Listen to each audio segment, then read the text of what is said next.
I can sense कि वो अब अपने आप को चेंज कर रहे हैं आपके लिए, ताकि आप उन्हें एक्सेप्ट कर पाओ और एक दूसरा मौका दे पाओ। व्यूअर, आप अपने पर्सन को विजुलाइज करिए और मैं आपके और आपके पर्सन के लिए कार्ड स्प्रेड करता हूँ।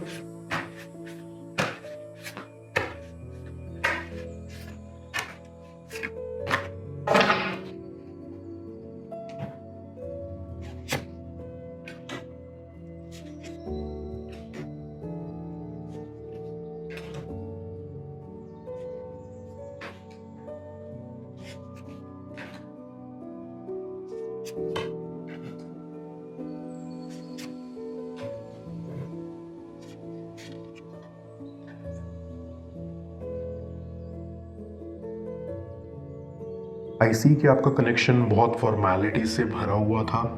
फिलहाल आप एक दूसरे से बात नहीं कर रहे, या कर भी रहे हो तो उतनी खास नहीं। आई कैन फील कि आपका पर्सन आपको अवॉइड करने की कोशिश कर रहा था। जो प्रॉब्लम्स आप दोनों के बीच क्रिएट हुई और जिसका डिस्कशन आप दोनों के बीच होना बेहद ज़रूरी था, वो उसको एड्रेस करने से अवॉइड कर रहे थे। आई गेट अ वाइब कि आपके पर्सन में बहुत ईगो थी। वो अक्सर अपनी मिस्टेक्स को एक्सेप्ट नहीं करते और ना ही किसी के सामने एडमिट करते थे। अपनी गलतियों के लिए वो दूसरों को ब्लेम करने लग जाते थे।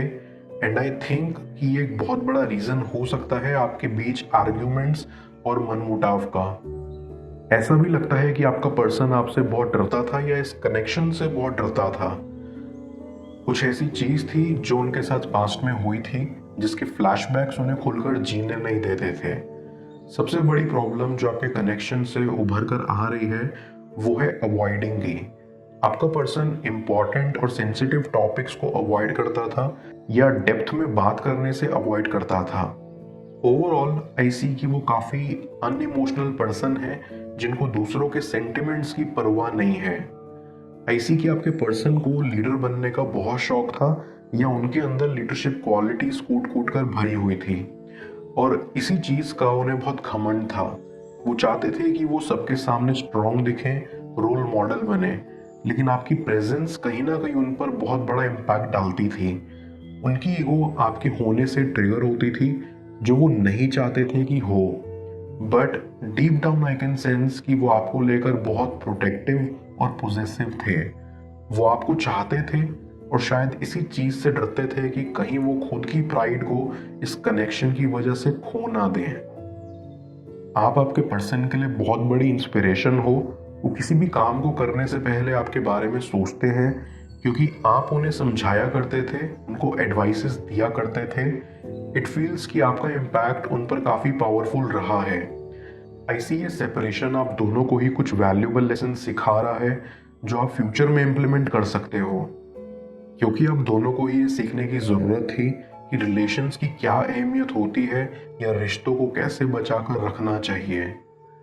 आई गेट अ वाइब कि पहले आपका मिलना जुलना काफ़ी आसानी से हो जाया करता था और आपकी बॉन्डिंग भी इस वजह से स्ट्रांग होती जा रही थी। लेकिन नाउ आई कैन सेंस कि आप अलग अलग रह रहे हैं और आपका मिलना जुलना भी कम हो गया है, जिससे इस कनेक्शन में दूरी और बढ़ गई है। आपका पर्सन भी अभी इमोशनल स्टेट और फिजिकल स्टेट दोनों के बीच स्ट्रक है। वो बैलेंस करना चाहते हैं लाइफ को, ताकि उनके इमोशंस में स्टेबिलिटी आ सके, क्योंकि पास्ट में अपने अनबैलेंस नेचर की वजह से उन्होंने आपके साथ काफ़ी रूड बिहेवियर किया जो आपको काफ़ी हर्ट किया था। तो अब आपका पर्सन अपने इस बिहेवियर को बदलना चाहता है ताकि आपके कनेक्शन में भी एक स्टेबिलिटी आ सके। आई सी कि आपने उनके ईगो और प्राइड को ट्रिगर किया था, जिससे वो अनकंफर्टेबल हो गए थे या वो नहीं चाहते थे कि उनमें से वो चीज़ हटे, क्योंकि वो रेडी नहीं थे इस चेंज के लिए, इस एवोल्यूशन के लिए। आपकी प्रेजेंस और एनर्जी उनके अंदर के कॉन्फिडेंस को लो करती थी, क्योंकि उनके हिसाब से आपका ऑरा ही इतना अच्छा था कि उन्हें अपने कैरेक्टर पर डाउट होने लगता था। I also get a vibe कि आपसे दूर होने के बाद उन्हें आपकी कमी खलने लगी है और वो चाहते हैं कि उनके अंदर पॉजिटिव चेंजेस आए। इसके लिए वो आपका सपोर्ट, आपकी प्रेजेंस चाहते हैं। बीच बीच में वो आपको कांटेक्ट करने की कोशिश भी करते हैं, लेकिन अपने पर्सनल रीजंस की वजह से रुक जाते हैं। But one things for sure कि वो आपको ज़रूर कांटेक्ट करेंगे। ऐसी कि आपके पर्सन को रियलाइज हो रहा है कि उनके बिहेवियर की वजह से वो आज इतना परेशान है, उनकी लाइफ से जैसे मानो सारी खुशियां चली गई हैं। इट फील्स कि उन्हें पछतावा हो रहा है कि उन्होंने आपके साथ कैसा बिहेवियर किया, क्योंकि अब वो आपसे दूर हैं तो वो रियलाइज कर पा रहे हैं कि ईगो से कोई रिश्ता नहीं बनता और उनको अपने कनेक्शन को प्रिजर्व करके रखना चाहिए। आई फील कि आपको उनके बिहेवियर से फ्रस्ट्रेशन से ज़्यादा हर्ट हुआ था। आप खुलकर एक्सप्रेस नहीं कर पाते थे कि आपको उनकी कही गई बातें या उनके एक्शंस दुख पहुंचा रहे हैं, बट आखिर में आपने खुद को चुना और खुद को प्रायोरिटी दी और आज आपको ऐसा लगता है कि आपको सच में स्पेस की ज़रूरत थी और आपने बिल्कुल सही डिसीजन लिया ये करके। हालांकि आपको अंदर ही अंदर अपने पर्सन की याद सताती रहती है और आप होप करते हो कि वो आपसे माफ़ी मांगने आए, आपसे मुलाकात करने आए। आपके पर्सन के साथ साथ आपको भी रियलाइज हो रहा है कि आप उनके बिना नहीं रह सकते और आपकी फीलिंग्स उनके लिए कितनी गहरी थी। मैं कार्ड्स को क्लैरिफाई करता हूँ, तब तक आप प्रॉपर एनर्जी एक्सचेंज के लिए इस रीडिंग को लाइक कर दें और पेड रीडिंग के लिए आप मुझे ऊपर दिख रहे व्हाट्सएप नंबर पर अप्रोच कर सकते हैं।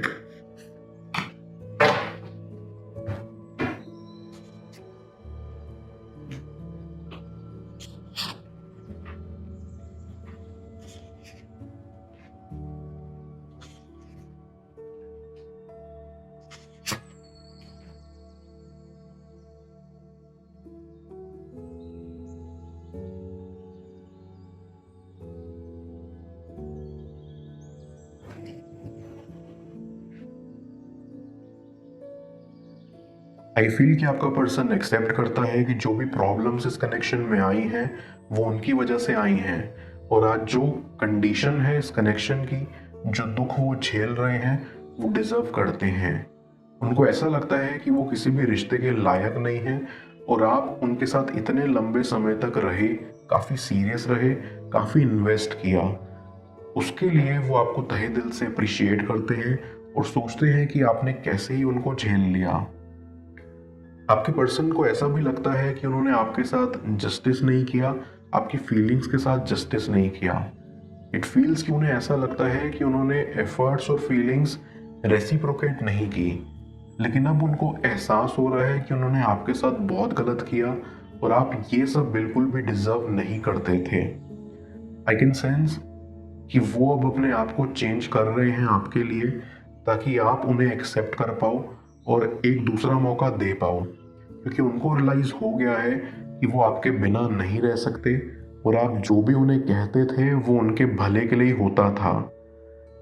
आई ऑल्सो फील कि उनका ईगो प्रॉब्लम भी ख़त्म हो चुका है, क्योंकि उनके सारे कनेक्शंस बिखर चुके थे। वो काफ़ी अकेले हो गए थे और अकेलापन महसूस कर रहे थे। अब ऐसा लगता है कि उनको अपना अकेलापन भरना है, जो कि आप भर पाओगे। आई गेट अ वाइब कि उन्होंने प्लान्स बनाना शुरू कर दिया है आपको अप्रोच करने के लिए। या तो वो आपको डायरेक्ट कांटेक्ट कर सकते हैं या आपके फ्रेंड्स के ज़रिए आप तक मैसेज पहुंचा सकते हैं, क्योंकि वन थिंग्स फॉर श्योर कि उन्होंने ठान ली है कि अब तो आपको अपना बना के ही रहना है। आपका पर्सन मुस्कुराना भूल गया है, वो ये भूल गए हैं कि असली खुशी क्या होती है, क्योंकि बहुत टाइम से आप एक दूसरे के साथ नहीं हो। आपका पर्सन काफ़ी बेबस और लाचार हो गया है और उनकी ये हालत उनकी फैमिली से देखी नहीं जाती। वो भी चाहते हैं कि उनकी खोई हुई खुशी वापस आ जाए, जो कि आपके आने से ही संभव है। इसके लिए उनकी फैमिली भी एफर्ट्स कर सकती है आपको कांटेक्ट करने के लिए। आई सी कि आप भी बहुत बेसब्री से इंतज़ार कर रहे हैं अपने पर्सन से मिलने का। डीप डाउन आपको डर भी है कि कहीं आपको दोबारा वही सबसे ना गुजरना पड़े, बट निश्चित रहिए क्योंकि आपके पर्सन ने खुद को बदल लिया है और अब वो एक बेटर पर्सन के रूप में उभर कर आ रहे हैं। आई ऑल्सो थिंक कि आप दोनों अलग अलग बैकग्राउंड से आते हैं, लेकिन फिर भी आपकी बॉन्डिंग बहुत अच्छी थी। आप दोनों को ही कभी कभी ये डर लगता था कि सोसाइटी आपको एक्सेप्ट नहीं कर पाएगी, लेकिन फिर आपको अपने कनेक्शन पर यकीन होने लग गया था कि ये कनेक्शन सक्सेसफुल होगा। बट दूरियां होने के बाद आपका विश्वास डगमगा गया था, लेकिन ये विश्वास दोबारा जुड़ने वाला है, क्योंकि आपका पर्सन जल्द ये कनेक्शन इम्प्रूव करने आने वाला है। आई सी कि आपका पर्सन आपके लिए स्पेशल अरेंजमेंट्स की तैयारी कर रहा है, जिसमें वो आपको प्रपोज कर सकते हैं और आपसे माफ़ी मांग सकते हैं। वो खुद को प्रूव करना चाहते हैं कि वो अब आपके लिए परफेक्ट इंसान हैं और उनसे ज़्यादा आपको बेटर और कोई नहीं मिल सकता। अंदर ही अंदर वो ये भी होप करते हैं कि आप भी सेम फील करते होगे और जल्द ही आप दोनों एक होंगे।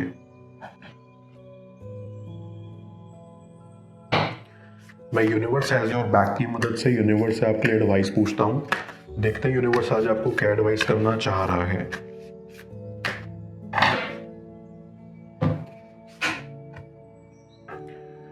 The universe works fast when I am having fun. Universe यहाँ आपको बताना चाह रहा है कि आपको एक एक दिन बोझ के जैसे नहीं जीना चाहिए, क्योंकि इससे आपकी ज़िंदगी में चीज़ें स्लो मूव करेंगी, बल्कि आपको यहाँ खुद के लिए कुछ फन करना चाहिए। बिकॉज जब आप खुद की कंपनी एंजॉय करने लगोगे और लाइफ में फन करोगे तो आप अपने पर्सन से अपनी एनर्जीज पुल बैक कर लोगे, और ऐसा करने से यूनिवर्स भी आपकी सिचुएशन में फास्ट काम कर पाएगा। अब आप उनके पीछे नहीं, वो आपके पीछे भागेंगे। कैसे, जाने स्क्रीन पर शो हो रही इस नेक्स्ट टैरो रीड में। पेड पर्सनल रीडिंग के लिए आप मुझे ऊपर दिख रहे व्हाट्सएप नंबर पर अप्रोच कर सकते हैं। मैं मिलता हूँ आपसे दोबारा अगली टैरो रीडिंग में। Till then, bless you.